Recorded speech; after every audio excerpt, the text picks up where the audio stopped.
Hi, this is Dina for Splitcoaststampers. In this video, I'll share some tips for stamping on frosted glass ornaments. This is the kind that I'm using. It came in a box of 12 and it's about 2.5 inches across. It's got a little textured coating on it, which is interesting to experiment with. When you're working, you will want to make sure your hands are very clean because the oils on your skin can react with that coating too. It can be a little bit of a challenge to stamp on a curved surface, so I came up with this method that worked pretty well using press and seal wrap.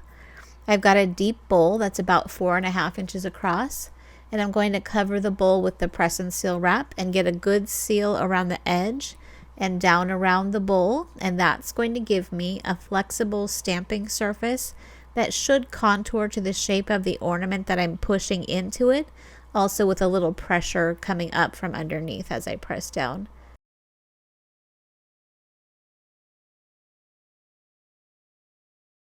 I'm inking up a clear stamp using Versamark embossing ink, and you'll want to use a stamp that's about 1 to 2 inches across for this size ornament. Once it's inked, I'm going to set it ink up in the center of my bowl and then press the ornament down onto the stamp. Depending on the size of your stamp, you may need to gently rock or rotate the ornament around or press it down further in to get the sides to curve up. This size image did really well, but you might need to sacrifice an ornament from your set as a practice ornament to determine how you need to work with the image that you choose. You can see how the Versamark ink removed the finish from the glass, so the outline is now clear and shiny instead of matte.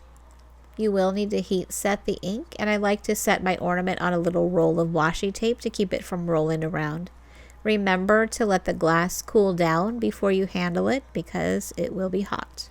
If you're happy with this stamped image, you can leave it like it is, or stamp on the other side, or stamp some smaller images around it, or add a little color. I didn't have good results with alcohol markers, but I did have good results with colored pencils, so I'll show you that process. I found it works best to use small strokes and to start with the lightest color and work from light to dark. There is a little bit of tooth on the glass from that coating, but it fills up really quickly, so it's hard to layer colors on top of each other. So if you start with the highlight areas and then build up with darker colors, that seems to work best. And you'll have nice bright highlights when you're done. I think Prismacolor pencils work the best too.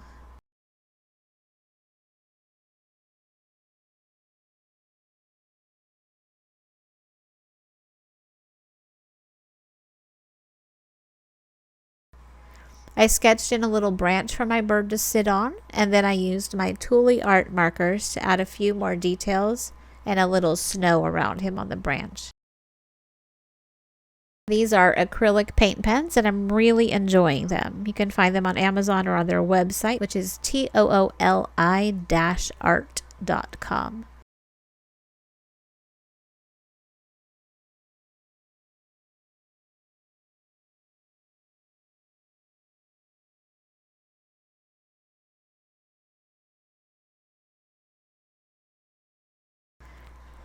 One more sample in this actually was the first ornament I did. This image was a little wider and a little more detailed, and because of my position with the camera, I missed a little bit of the outline on one side. If that happens to you, you can try to line up the image and just use your fingers to press in the areas that didn't make contact. I did that and it went okay. On this ornament, I decided not to color and just added some dots from another stamp set instead. If you have a small stamp like this, you can just stamp directly onto your ornament with an acrylic block. You don't need to use the method with a press and seal for a smaller image. I did not have issues with the ink smearing after I set it with the heat tool, but I don't have great advice about sealing your colored pencil coloring. I tried all the sealants that I have, and you can see those results a little better in the gallery. Quite a few of them do remove the matte finish, and you might like that. So again, you might want to use one of your ornaments as a test piece for the mediums you have. I hope you enjoy this technique and give it a try, and I thank you so much for watching.